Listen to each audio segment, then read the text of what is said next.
So today I want to talk about the Torah of Moshe and the Torah of Yehoshua. Let me get my screen straightened up here because I got two windows in here.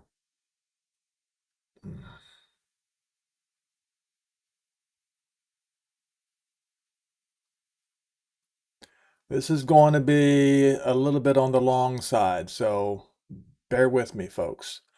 So we're going to start with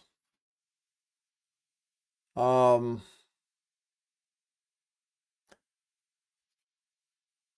the new Torah, which is actually, I think, no, I want to start with the old first. This is why I don't like putting two windows up here, because then I start confusing myself. We're going to start with the Old Covenant, and we're going to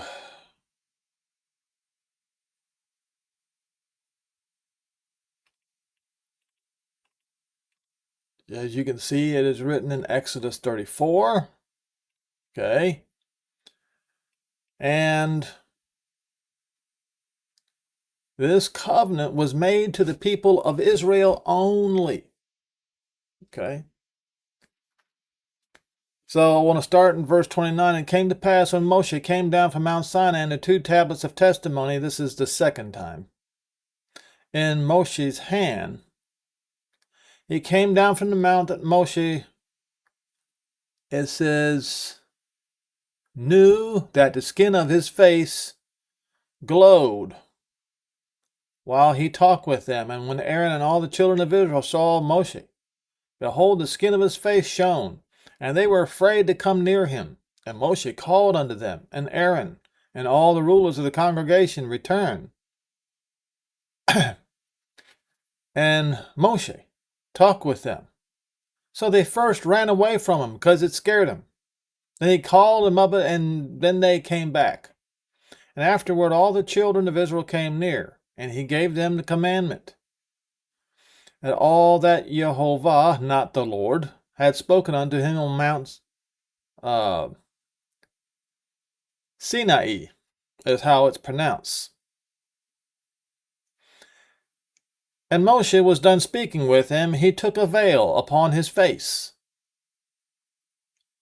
And when Moshe went in before Jehovah to speak with him, he took the veil off until he came out. And when he came out and spoke to the children of Israel, that which he commanded, the children of Israel saw the face of Moshe, and the skin of Moshe's face shone, and Moshe had to put the veil back on his face until he went to speak with Jehovah again. But the glowing of his face eventually faded away. This is important to understand. So let's look at Deuteronomy 18, verse 15. Not the Lord God, but Jehovah Elohim will raise up unto you a prophet from the midst of you, of your brethren, like unto me, or like Moshe, and him will you listen to ask, inquire of Jehovah Elohim in Horeb on the day of the assembly, saying, to hear again the voice of Jehovah Elohim, and to see this great fire that I die. So what it's essentially saying, and the King James Version is correct on this, let me not hear again the voice of Jehovah Elohim, neither let me see this great fire anymore, lest I die. And Jehovah said unto me, they have well spoken. So I will raise them up a prophet from among their brethren, like unto you, and will put my words in his mouth, and he will speak unto them all that I have commanded him. And it shall come to pass that whosoever will not listen to my words, that he shall speak in my name. What does this word mean? Darash. We go down here, it means a lot of things, but in this case, vengeance. He's going to avenge himself on anyone who does not listen to him. Okay? Now,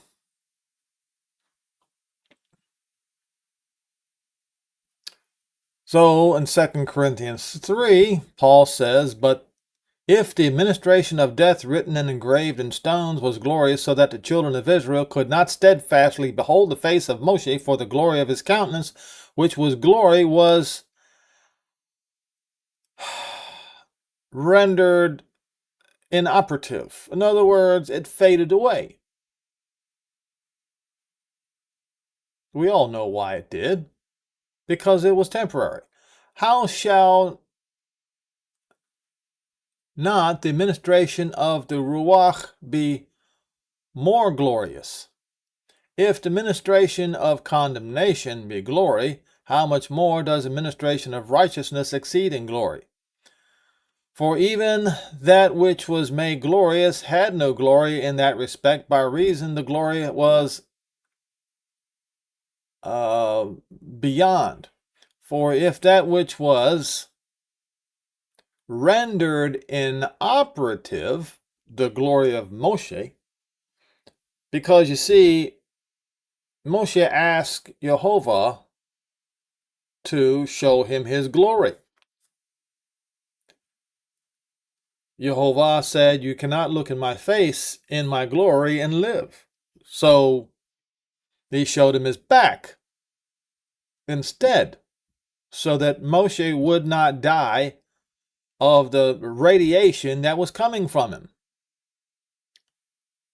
This radiation that was on Moshe's skin made Moshe's skin glow until the absorption was finished releasing into the air, so to speak. So it was temporary. For if that which was made inoperative was glorious, how much more that which is remain glorious? So Moshe received a temporary glory, but he's speaking of Yehoshua receiving a permanent glory. Seeing that when we have such hope, we use great plainness of speech, and these preachers who do not use great plainness of speech are not speaking the truth, by the way. And not as Moshe, which had to put a veil over his face, that the children of Israel could not steadfastly look to the end of that which is rendered inoperative. I don't like to use the word abolished here because that is not the proper meaning. It is rendered inoperative. But their minds were blinded, for unto this day remains the same veil that was not removed in the reading of the Old Covenant, not Testament. You see right here, you see the word covenant there. Now, though, if you go to Webster's dictionary, you will see very plainly that covenant has greater meaning than testament. Of the Old Covenant, which veil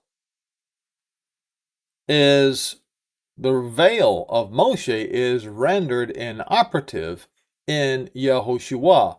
Now, as I pointed out in the last video, the word Christ is not acceptable. It is Mashiach. Okay, properly Mashiach.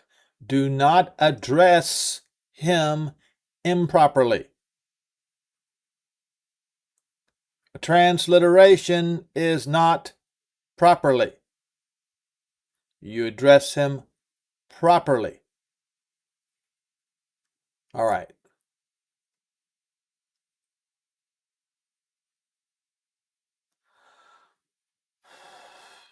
But even unto this day, when Moshe is read, the veil is upon their heart. Nevertheless, when Israel shall turn to Yehovah, the veil will be taken away. Okay? Colossians 2.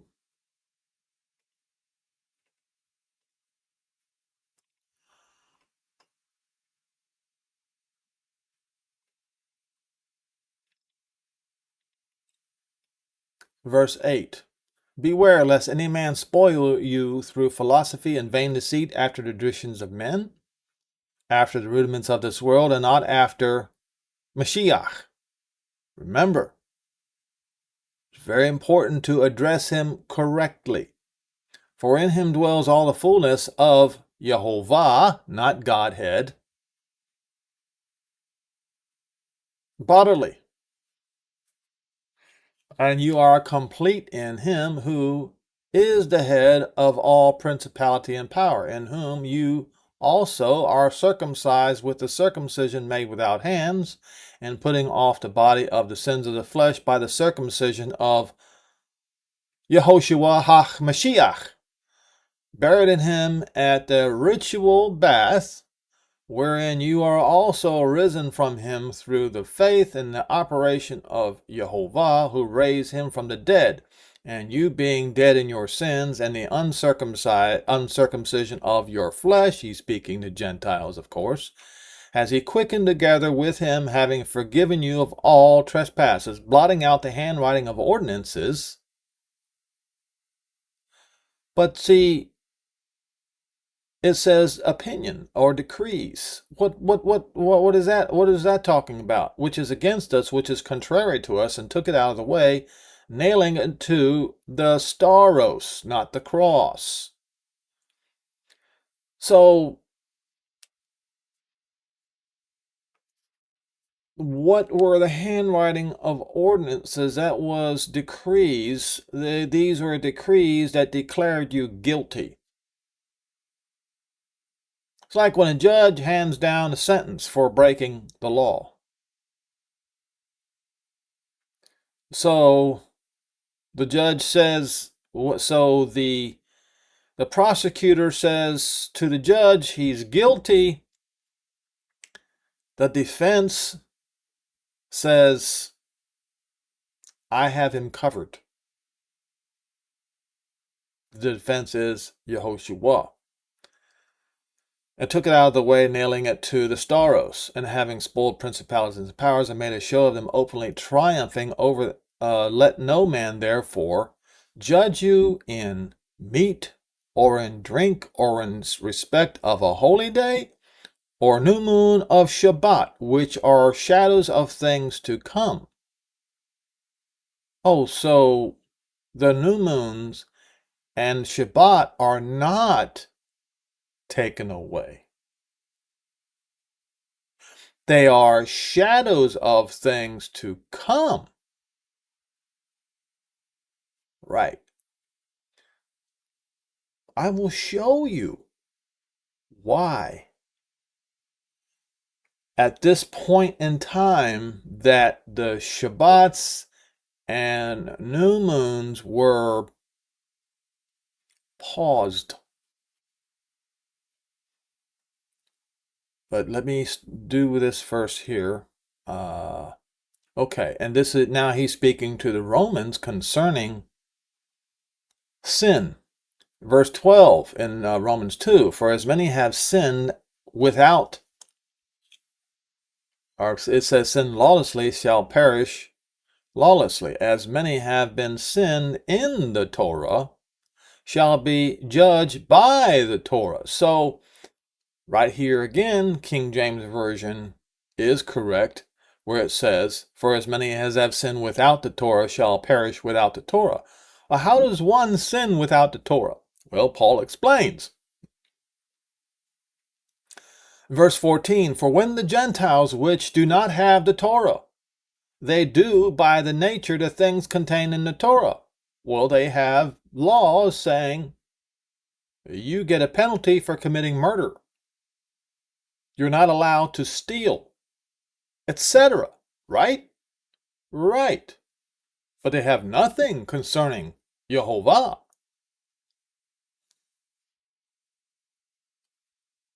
These having not the Torah, they have a law unto themselves, which show the works of the Torah written in their hearts. Even the Gentiles who are unbelievers know that there are certain things that are wrong to do. Their conscience also bears witness of that fact, and their thoughts to make accusations, or also excusing one another. In the day when Jehovah shall judge the secrets of men by Yehoshua Mashiach, according to the glad tidings to Zion. Now, so Hosea 2 is a summary of what Israel did, how Israel broke the old covenant, and how Jehovah was not going to have mercy upon them, and he was going to take away that covenant. Watch this. And then, in the same chapter, how he is going to bring them back. Verse 1, say unto your brethren, Ami. And, is it Ami? It just says And to your sisters, Racham. Judge your mother, judge the wife, the husband, and let therefore put away her whoredoms out of her sight, and all her adulteries from between her breasts. Or I will strip her naked, and set her as the day that she was born, and make her as a wilderness, and set her like a dry land, and slay her with thirst. This all happened, folks. And I will not have mercy upon her children, for they are the children of whoredoms. For their mother has played the harlot, she has conceived them shamefully. And she has said, I will go after my lovers that give me bread and water, and my wool and flax, and my oil and my drink. Therefore, behold, I will hedge up your ways with thorns, and make a wall that she shall not find her path. And she shall follow after her lovers, but she shall not overtake them, and she will seek them, and shall not find them. And then she will say, I will go and return to my first husband, for then it was better with me than now. For she did not know that I gave her corn and wine and oil, and multiplied her silver and gold, which they prepared for Baal. This is a warning to you Christians, by the way, as well. Because if Israel couldn't get away with it, neither can you. Therefore, I will return and take away my corn in appointed time, and my wine in the season thereof, and I will recover my wool, take back my wool, and my flax given to cover her nakedness. And now I will uncover her lewdness in the sight of her lovers, and none shall deliver her out of my hand. I will also cause her mirth to cease, her feast days, her new moons, her Shabbats, and all her solemn feasts are going to cease. When did this occur? This occurred officially on the year 70 on the Roman calendar, when the temple was destroyed. That's when it became official.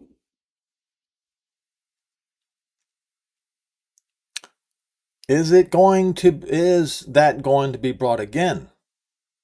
Yes, the Shabbats, new moons, and solemn feasts are going to be brought back again. I will show you when in the coming Isaiah 66.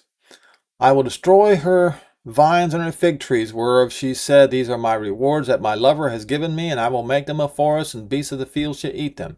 And I will visit upon her the days of Balaam, where she burned incense to them, and she decked herself with earrings and her jewels, and she went after her lovers and forgot me, says Yehovah. And you Christians, you need to understand that when you put another name in the place of Yehovah, you are doing the same thing that Israel did.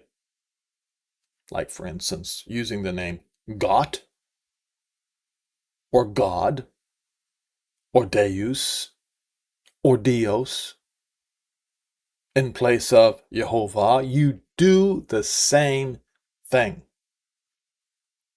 And you're not going to fare any better. Now it says, now he's going to show mercy to Israel.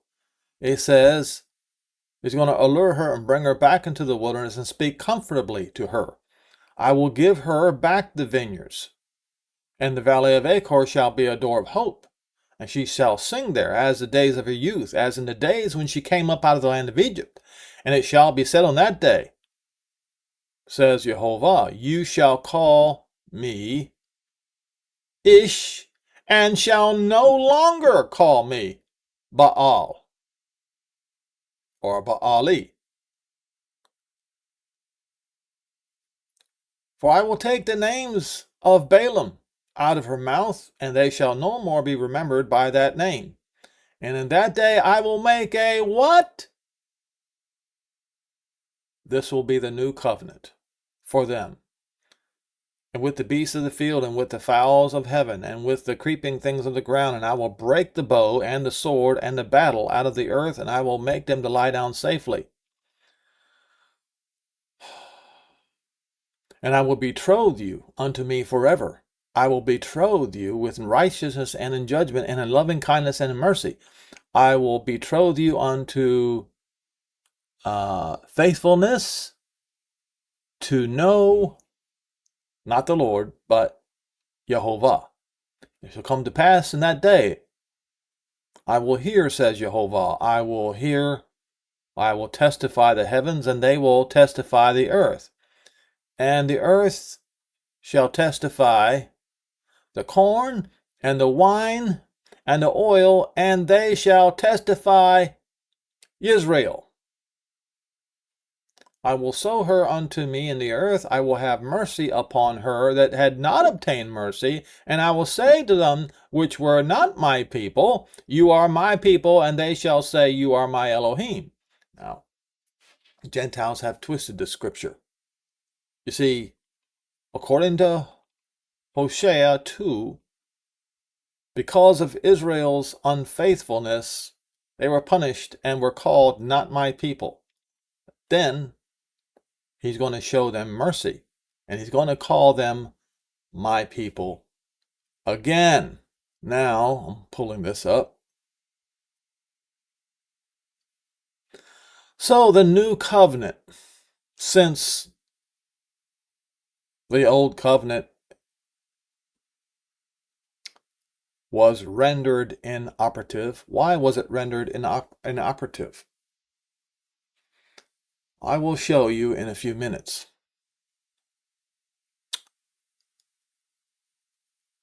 Matityahu 22, verse 34. But when the Pharisees had heard that he had put the Sadducees to silence, they gathered themselves together, and one of them said, which was a lawyer, asked him a question and tempted him, and saying, Master, which is the greatest commandment in the Torah? Okay? And not Jesus. Remember what I said? You address him correctly. The name is not Jesus, not Joshua, not Yeshua, but Yehoshua.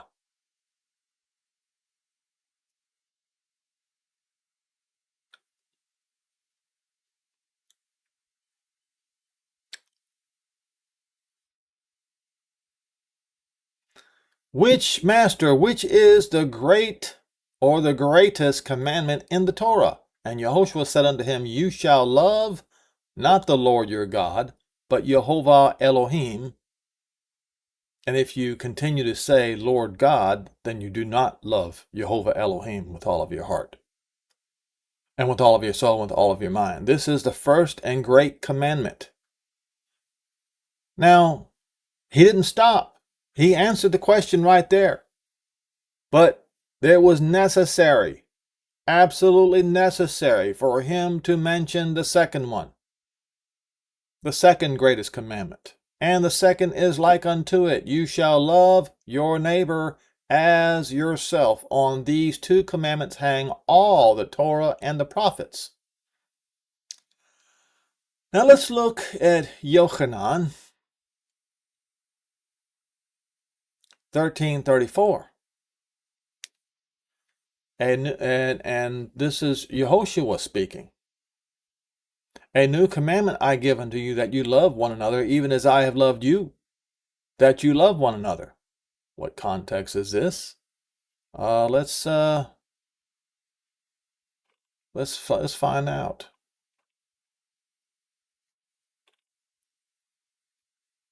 34. All right. Right. So this is when he was about to be killed after the foot washing on Pesach, or the day before Pesach. 34.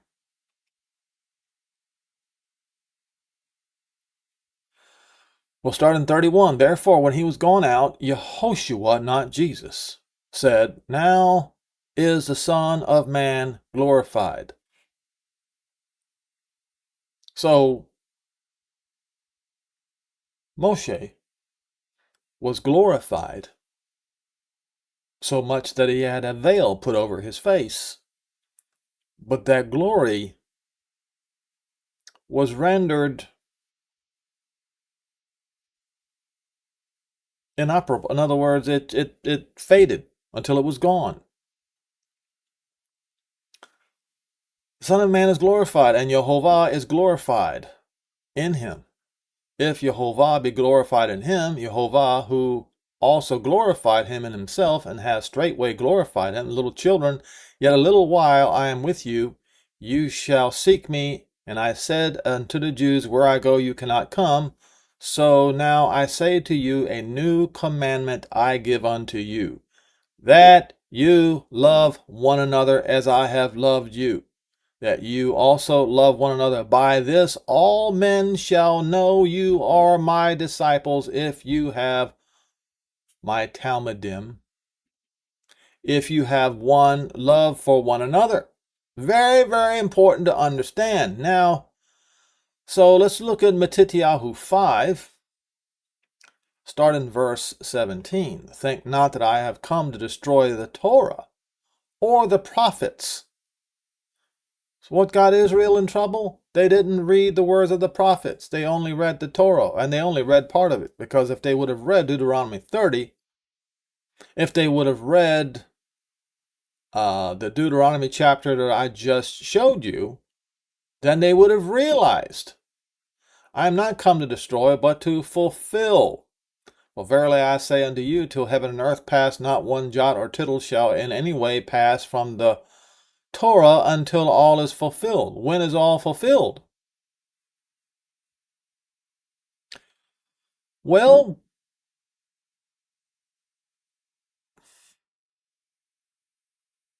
one could say when the temple was destroyed.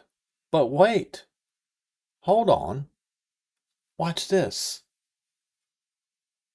Whosoever therefore shall break one of the lesser commandments. Now, it says the least in size, amount of dignity, right?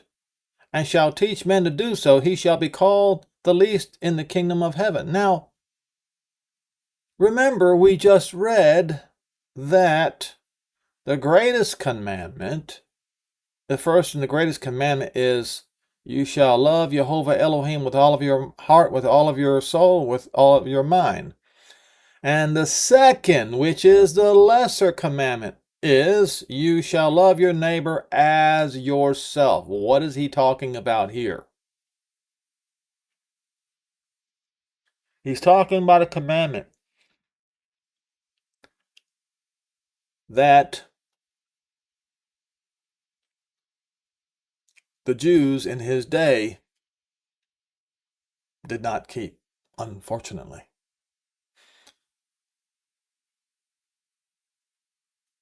They were doing wrong to each other. And he points out who was the most guilty.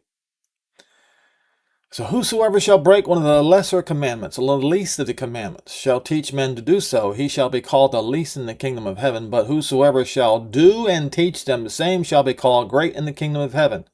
So who were the ones who broke the lesser commandments? I say unto you, that except your righteousness shall exceed the righteousness of the scribes and the Pharisees, you shall in no way enter in the kingdom of heaven. Now, so he continues.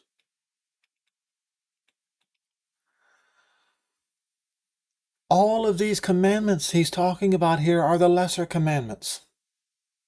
The ones, you shall love your neighbor as yourself. You have heard it said in the old time, you shall not kill. And whoever shall kill shall be in danger of judgment. We'll have to go to court, and it'll be decided if he's executed or if he goes to the city of refuge. But I say unto you, whosoever is angry with his brother without a cause,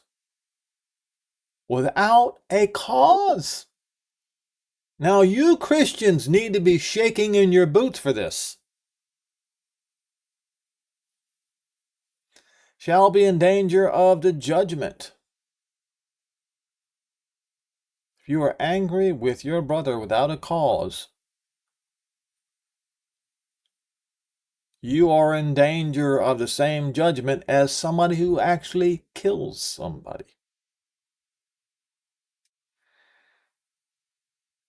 And whosoever shall say to his brother, an emptiness, or call him empty, shall be in danger of the council. But whosoever shall say to his brother, you fool, you stupid, dull, and fool, shall be in danger of Gehenna. Therefore, if you bring a gift to the altar and you remember that your brother has a case against you, leave there any gift before the altar and go your way, and first be reconciled to your brother, and then come and offer your gift. Agree. Now, this right here, verse 25, it says, agree with your adversary quickly while you are in the way with him. What does that mean? I'll give an example. If a police officer pulls you over for speeding, and the reason why I say that is because this is almost exactly what this is saying in the rest of the sentence here. Agree with your adversary quickly while you are in the way with him, lest at any time the adversary deliver you to the judge, and the judge deliver you to the officer, the bailiff, and you be cast into prison. So, and verily I say unto you, you shall by no means come out of prison until you have paid the uttermost farthing of the debt, whatever that debt was. Adultery. You have heard, it was said in ancient times, you shall not commit adultery. But I say unto you, whosoever looks upon a woman to lust after her has committed adultery with her already in his heart. If your right eye offends you, pluck it out and cast it from you, for it is profitable for you that one of your members should perish, and not that the whole body should be cast into Gehenna. And if your right hand offend you, cut it off and cast it from you, for it is profitable for you that one of your members should perish, and that not the whole body should be cast into Gehenna. And the thieving that goes on in some countries today, I suppose that if a man were to go and cut off his right hand after he stole something, he'd probably remember not to do that again. Now, concerning divorce, it has been said, whosoever shall put away his wife, let him give her a writing of divorcement. Now, in the Torah, a woman could not divorce her husband. There was nowhere in the Torah that gave permission a woman to divorce her husband at all. But the man, he could divorce his wife. But he says here, I say unto you, that whosoever shall put away his wife, except because of her fooling around on him, fornication, he causes her to commit adultery. Why? Because in those days, a woman had to have a man to survive. And whosoever shall marry her that is divorced commits adultery. This is literally now the Torah of Yehoshua. You know, the one who was coming and you had to listen to him. Again, it's been said, you've been heard of said in the old time, you shall not forswear yourself or swear falsely, but you shall perform unto Jehovah your oaths. But I say unto you, swear not at all, neither by heaven, for it is Jehovah's throne, nor by earth, for it is his footstool, neither by Jerusalem, for it is the city of the great king.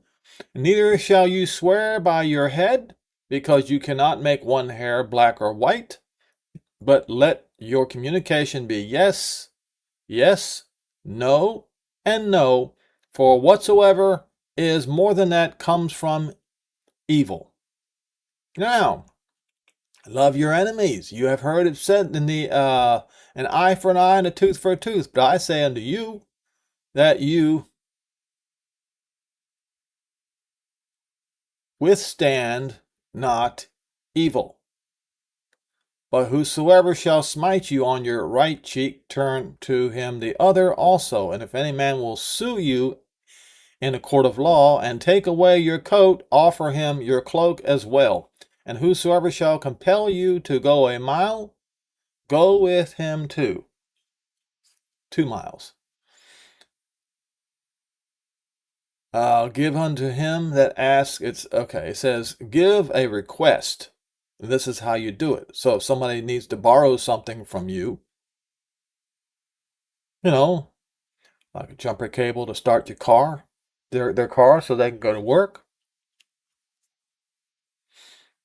turn you not away. You have heard that it's been said, you shall love your neighbor and hate your enemy. But I say unto you, love your enemies and bless them that curse you, and do unto them that hate you. Do well to them that hate you, and pray for them that despitefully use you and persecute you.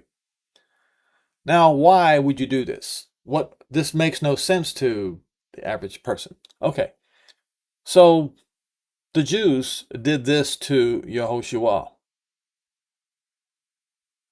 So did the Gentiles. Oh, the Gentiles can't say that they didn't do it. They did it too.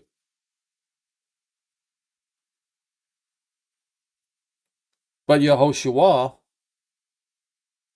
offered salvation to both the Jew and the Gentile. That's why.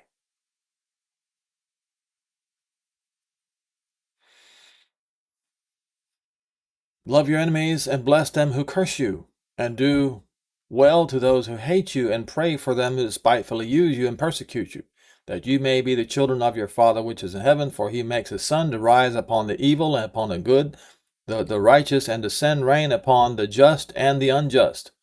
For if you love him that loves you, what reward have you? Don't even the tax collectors do the same? And if you salute your brethren only, or if a Jew salutes another Jew only, and not a Christian, or if a Christian salutes another Christian only, and not a Jew,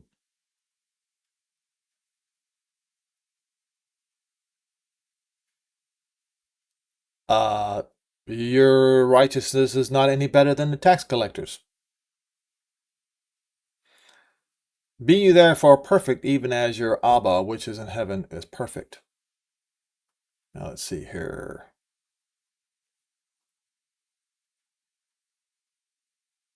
Now, Paul said in Romans 13, verse 8, owe no man anything, except this one thing, but to love one another. For he that loves another has fulfilled the Torah. What did Yehoshua say back here? It was right here. Somewhere here where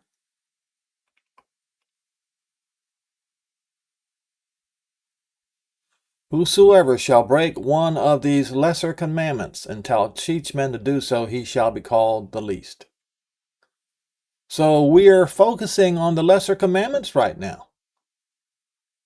But the greatest commandment is you shall love Yehovah Elohim. That means that's his name, and you don't go and replace his name with another name. Okay? But we already know this, but the Christians rejected that one outright. And they've rejected this one as well. But to love one another, for he that loves another has fulfilled the Torah. For this, you shall not commit adultery, you shall not kill, you shall not steal, you shall not bear false witness, you shall not covet. And if there be any other commandment, it is briefly comprehended in this saying, you shall love your neighbor as yourself. Love works no ill to his neighbor, therefore love is the fulfillment of the Torah. Well, that's interesting. So, these lesser commandments is the fulfilling of the Torah. Why? Well, remember, Yehoshua said, if your righteousness does not exceed that of the righteousness of the scribes and the Pharisees. The Pharisees are very, very good at loving Yehovah Elohim with all of their heart and all of their soul, all of their mind. Except they weren't. Because they exacted things upon the people that they were not supposed to do.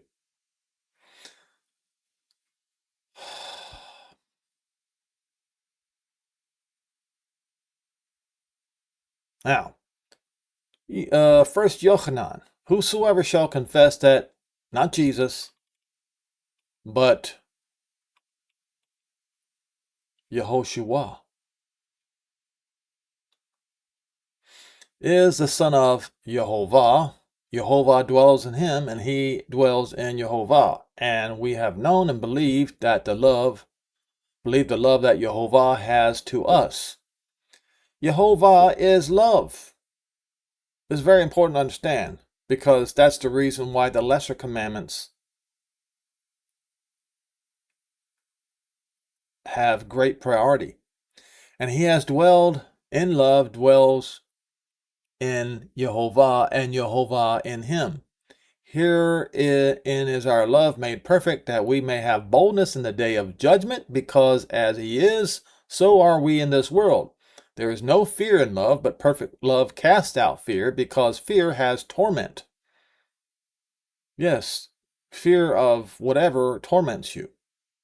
He that fears is not made perfect in love. We love him because he first loved us. If any man shall say, I love Yehovah, and hates his brother, he is a liar. For he that loves not his brother, whom he has seen, how can he love Yehovah, whom he has not seen? And this commandment we have from him, that he who loves Yehovah loves his brother also. You hear that, Christians? Now, why do I keep poking at the Christians about this? Because the Christians, who were supposed to treat the Jews as their brother, Paul warned the Romans in Romans 11 that they weren't doing it, and that they would be cut off because they weren't doing it. They weren't treating the Jews as their brother, and that they were going to be cut off because they weren't treating the Jews as their brother.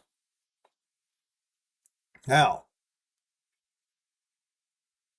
Jacobi, Yaakov, not James. His name never was James. Chapter 2. My brethren,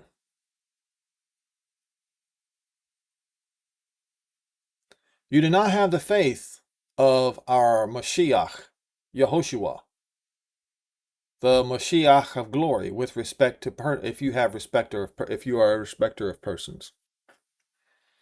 If there come unto you an assembly, a man with a gold ring and bright apparel, and there also come in a poor man in vile raiment, and you have respect to him that wears the gay clothing, and say unto him, sit there you in a good place, and you say to the poor, stand you there, or sit here under my footstool. You are being partial in yourselves, and you are become judges of evil thoughts.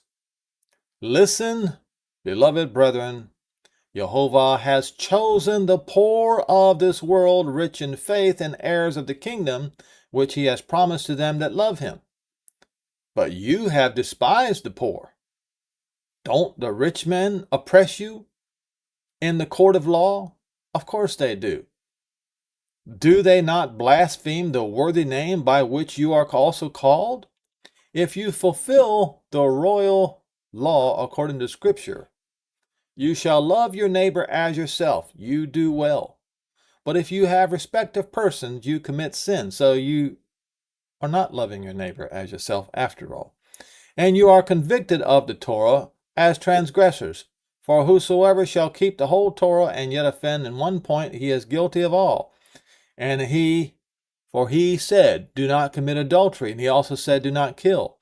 If you commit no adultery, yet you commit murder, you are become a transgressor of the Torah. And this is the Torah of not Moshe now. This is the Torah of Yehoshua. So speak you and do also, that shall be judged by the Torah of liberty. For he shall have judgment without mercy on those who showed no mercy, and mercy rejoices against judgment.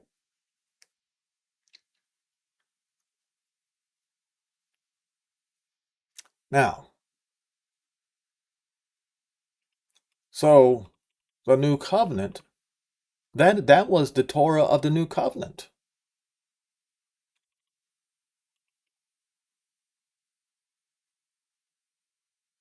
It says right here, Jeremiah 31, verse 31, for behold, the days come, says not the Lord, but you see that? It says Yehovah, that I will make a new covenant with the house of Israel and with the house of Yehuda, not according to the covenant that I made with their fathers in the land in the day when I took them by the hand to bring them out of the land of Egypt, which covenant they broke. So that covenant was broken. And when that covenant, the old covenant, was broken,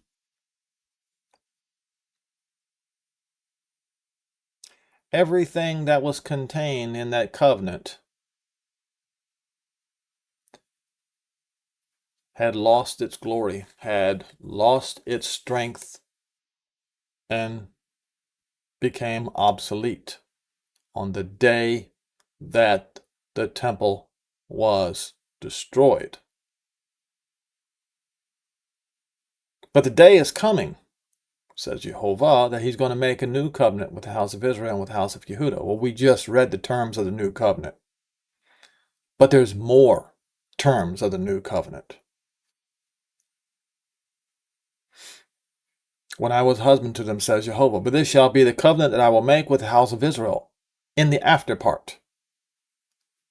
In the following part, says Jehovah, I will put my Torah, that's what it says right there, read it, it says Torah, in their inward parts, and write it in their hearts, and will be their Elohim, and they shall be my people. They shall teach no more every man his neighbor, and every man his brother, saying, Know Jehovah, for they all shall know me from the least unto the greatest of them, says Jehovah, for I will forgive their iniquity, and will remember their sins no more. Okay? So, it's the new covenant is going to be given to Israel, but it's going to be a new covenant. The old covenant is not going to be given to Israel. The new covenant is going to be given to Israel.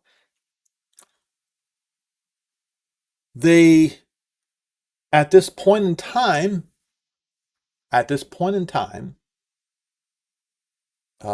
where is it? It says, judge not, let not anyone judge you when it comes to, I missed one.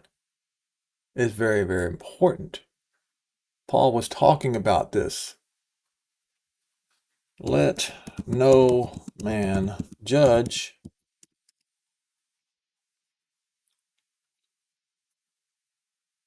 Colossians 2:16, is it not here?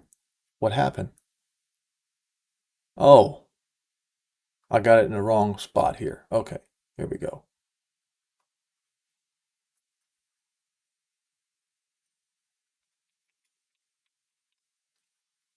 Verse 16, let no man therefore judge you in meat or in drink or in respect of a holy day or in the new moon or Sabbath days, which are shadows of things to come. I think I did go over that. Okay, so shadows of things to come. Does that mean that the Shabbats and the new moons and all of that are abolished forever? Well, let me show you once again. It says right here, Hosea 2, verse 11. I will cause all her mirth to cease, her feast days, her new moons, and her Shabbats, and all her solemn feasts to cease. So you can try to keep Shabbat if you want to, but you're not doing it. You can try to keep the holy days if you want to, but you're not doing it. Does that mean that you can just go now keep Sunday and Christmas and all of that? That's idolatry. Are then, therefore, the feast days and new moons and Shabbats and solemn feasts coming back? Yes. Let me show you how. Now I got to go find this again. Let me show you how it's coming back. Isaiah 66. This is in the last days, the judgment against the wicked when he brings all Israel back home. Right down here it says, verse 22, for the new heavens and the new earth will I make, and shall remain before me, says Jehovah, so that your seed and your name remains. Look, watch this here. New heaven and new earth, right?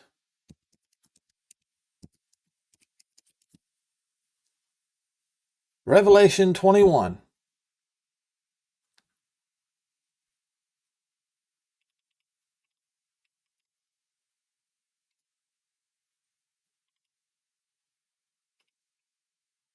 I saw a new heaven and a new earth.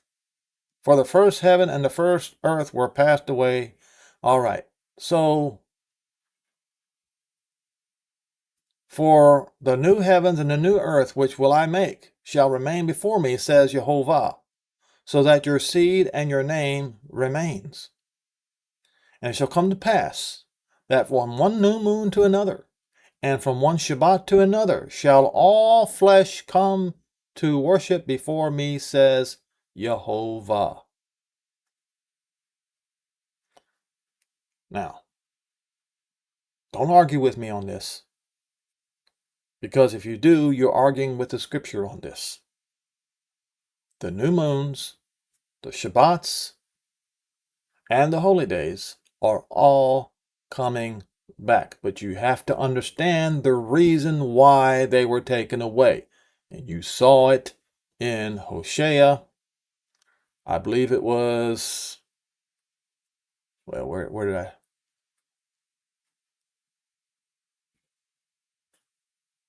Yeah, Hosea 2.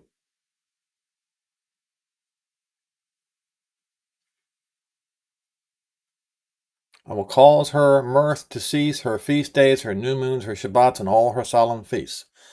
So now you know why, you know context, and you know it will be brought back in the new covenant. I hope I made sense of all of this to you.